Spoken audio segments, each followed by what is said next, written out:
What's up, folks, and welcome back to another episode of FightCast, where it all goes down. Well, we were swept off our feet this weekend, literally. UFC on ESPN 14 was going down, and oh my gosh, what? It was a display. I'm definitely gonna say, it was a display. Mike Perry got his nose shattered, fucking shattered. I mean, he literally was looking like Shrek out there. He was looking like something weird. I thought about that movie, The Mask, with Cher in it back in the day, and how that guy was looking. Like I thought about some crazy shit, and I saw some memes of like the characters off fucking what's that stupid Lord of the Rings? Like it was some crazy shit. But I really thought he won that fight. They gave it. They said you. What was it? No, it was split decision. Split decision. Vicente Luque. He put on a fucking great display. I think that he was getting fucked up though. Mike Perry was hitting him with some hard shit. And I think that Mike Perry definitely won 2 rounds out of the 3 rounds. I thought he won the first and even the third round. I mean, the second round is where he got that fucking flying knee that went ahead and went down on him. But I thought he won the fucking first round and the third round, and he got taken down. And people were giving, I think the judges were giving him a third round, even though he got taken down. He was on his back the whole time. I don't know. It was silly to me. I think that he definitely won 2 rounds. So crazy. Valentina Shevchenko sweeps Liz Carmouche. I mean, 50-45s, all three judges. I didn't think it was 50-45s. I thought it was kind of like weird that it was like that bad. Like, I mean, it wasn't like that much of a smashing, but like they really thought it was 50-45. So, I mean, it is what it is. So, I thought that Shevchenko's legs were kind of getting eaten up with those ankle kicks. To a point where it shouldn't be that big with 50-45. Damn. I mean, we're just saying that she just got destroyed. We've seen like massive destructions in the ring. I didn't think that was a massive destruction. Liz Carmouche didn't, she wasn't looking like Mike Perry. That's for sure. So, but good fights all together. Volkan Ozdemir, man, he's back. Yeah, Volkan Ozdemir, man, he beat the shit out of Ilir Latifi. That was ridiculous. That should not happen to anyone. Ilir Latifi was left in it, just his face, boom, smashed, and he landed face down on the canvas. It was really devastating to watch, actually. So those are like the three like highlight fights I would definitely say off the card. There were some really good fights that happened in the prelims. Dana White was posted about it, and I think it was pretty good. There's some pretty good ones. I'm looking forward. Basically, if we're gonna go ahead and say what happens next, and I'll say what happens next here. Well, here's the question board. What happens next for Vicente Luque? Obviously, he's won 8 fights in a row at welterweight. Who does he need to fight next? I think he should fight like a Santiago Ponzinibbio. I think that'd be like a really good fight for him. I think Santiago Ponzinibbio is at least is ranked like number 9. I'm going to look at the UFC rankings right now so we can go ahead and see. I mean, 8-fight winning streak, you would think that he would get the nod for like somebody in the top 10 and not be fighting people that are not in the top 10 anymore. So, man, I feel kind of bad for Mike Perry because he did kind of get homered a little bit in that fight. But if you look at the damage, yes, that was fucked up what happened to his nose. He was bleeding all over the place as well. So I definitely, there's a lot of stuff that I would like to watch that fight again so I could see. I think the bigger shots was literally landing by Mike Perry, but the accuracy, man, like, I don't know, like if you're looking at both those guys in the street and they just fought each other, you definitely say that Mike Perry lost that fight. I mean, this guy's coming out looking like fucking Shrek, and this other guy is just, he's just badly bruised, but he's fine. His face looks fine. So you could say that. Let's see here. So at Walter, yeah, Santiago Ponzinibbio is ranked number 9. So I don't know how they have Anthony Pettis ranked over Santiago Ponzinibbio, and he's only fought one fight at welterweight, which is fucking weird, right? But it is what it is. Darren Till's still ranked in there too, even though he got knocked out like twice or something. Darren Till got knocked out by Gamebred, Jorge Masvidal, and before that, I know he just got embarrassed by somebody else too. Oh wait, no, he got destroyed by Tyron Woodley, and then went up against an old boy guy, and then went against Jorge Masvidal and got destroyed. So in the second round. So I think, and then that's how things kind of went. And then, oh man, so right now, what's crazy is that you got people knocking on the door like Geoff Neal. Man, they literally put Ben Askren like number 11 after that knockout. Like I'm looking at this, I'm looking at the UFC rankings. He was like number 5, like after beating Robbie Lawler. Then he dropped down to number 11. I was like, damn, that's crazy. So like number 12 is Robbie Lawler now. So he's right under Ben Askren. But that's some crazy shit. I'm looking at this. No Magnus number 14. Geoff Neal's number 15. Geoff Neal's a monster right now, bro. A fucking monster. Let me see. So this is kind of, yeah. You know, like when I look at this, it's like this is crazy. But yeah, I'm thinking the Santiago Ponzinibbio hasn't fought in a long time.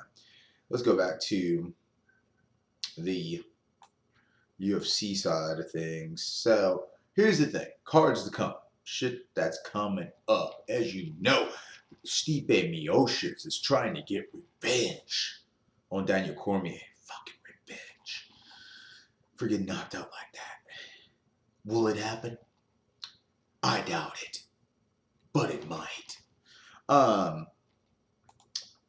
Here's the thing. I'm going to have to pick DC on this one. Like if I was a betting man. You know, like, but here's the crazy part about it. Here's the crazy part about it. We saw this size differential is so ridiculous. Stipe is so much bigger of a man than fucking Daniel Cormier, and Daniel Cormier still knocked him out. This is ridiculous. Here's the thing. He was doing well. Stipe was doing really good before he got knocked out. He was doing really good. He was landing the cleaner strikes. He was keeping Daniel off of him. He just lost an exchange off a grip and got elbowed in the fucking jaw. All right, and literally got clipped by a guy with so much fucking girth that weighed more than him that day. All right, and so when you're talking about having power, you're gonna have more power. Okay, like you'd have more power when you have more weight. And like Daniel Cormier is strong, and he has all this fucking girth behind him because he has all this fat and he has has muscle as well. And literally, like they've done studies on this. People that like have like, that's why people that win like strongman and all that type of shit like that are huge. They're not all cut and ripped, but they're fucking the strongest athletes.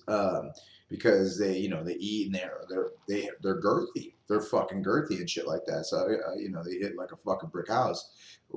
Fat is girth too. As fat is weight too. It can be used as energy, and so that's huge. It's just different from someone just has a whole bunch of muscle. You got something else packing onto that, more energy packing onto that. But crazy card right there, dude. Okay, so we're talking UFC 241, Cormier versus Miocic. Nate Diaz versus Anthony Pettis. I'm going to have to go with Anthony Pettis on this one, y'all. But Nate Diaz is definitely a viable opponent in the latter rounds. We all know this. I wish his round was a 5-rounder. Man. If it was a 5-rounder, I would go Nate Diaz's. I'll pick Nate on this one. But since it's a 3, I'm going to pick Anthony. He has less time. He can do work. He has more weapons than Nate Diaz. Just more weapons. I think Anthony Pettis could nullify his ground game. Anthony Pettis he's way more dynamic striker. Nate Diaz is a better boxer and has more output, but I don't know. I think it's just gonna end up being if Anthony comes like he's like old school Anthony Pettis, Showtime. If Showtime shows up, it's gonna be a rough night. It's gonna be a rough night for Nate Diaz if Showtime shows up. Now, if Showtime doesn't show up, if he shows up looking like he did against Rafael dos Anjos and Dustin Poirier and Eddie Alvarez, then yeah, he probably is gonna get beat up. All right, yeah, with all this pressure and this dude just keep on constantly jabbing you in the face. Like, I mean, that could totally happen. But I do think that Anthony Pettis is back. He cut way too much fucking weight, and now he's at 170, so I think he's gonna be good to go. He's older, he's a bigger guy. So Paulo Costas, fucking the battle of the junkies, the fucking steroid-looking junkie monkeys. I don't know. They just look like they're on steroids, but they're not. So that's great. Fucking USADA has been in their house many times. I know. Paulo Costa versus Yo Romero. So Yo got that 26 mil off that Tanner supplement and still fighting hardcore. So, but this is gonna be a great fight. I don't know what's gonna happen. Crazy. But I'm definitely going with Yo Romero on this one. Yo Romero's a fucking monster. Paulo Costa is 12-0 though, so and he's young, and so he's gonna be hungry. I just think Yo has way more weapons, dude. And Yo is the ultimate fucking weapon.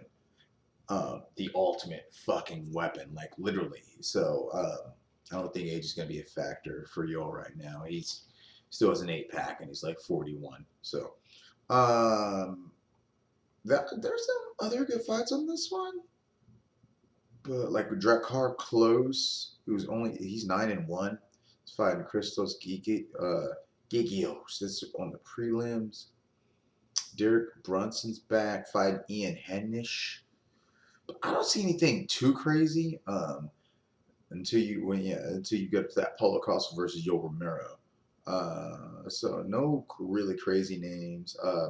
On the prelims, Rafael Sunsao is going to be fighting Corey Sandhagen, so that's going to be cool. Corey Sandhagen's 11-1 right now, so we're going to see what happens with all this. So yeah, this just in. Darren Till's next fight's probably going to be at middleweight, 185s. We'll see exactly what happens with all that. So. Henry Cejudo's been making a lot of fucking noise now, man. He's with this whole Triple C thing. He's like campaigning, but he's out for like 8 months or something. I don't know. He had that fucking shoulder rotator cuff injury. So, I don't know. Crazy stuff. But he's talking about he calls out Valentina Shevchenko. Bro, you can't be fighting women. We live in America. Just won't happen. Just won't happen. So here's a great thing about this. We want to talk about this week because this is coming up. I want to go ahead and have some more features on this here and have you guys like and subscribe. Stupidness. But we will literally fucking go into detail. Who do you think's going to win? You guys go and put your picks here. I really think that. I'm definitely going to I'm going to say Daniel Cormier actually wins this, even though my heart wants to go with Stipe Miocic. I'm going to say Anthony Pettis wins this one, and I'm calling Yo. All right, I could be wrong. Okay, I'm just going to call the top 3 fights. Could be fucking totally wrong on all of this. So we shall see what happens. But hopefully I'm not wrong. We shall see, though. All right, we will come back on another episode of FightCast, and we'll go into this card in more detail. That's going to be at the Honda Center in Anaheim, California. UFC 241, Daniel Cormier versus Miocic.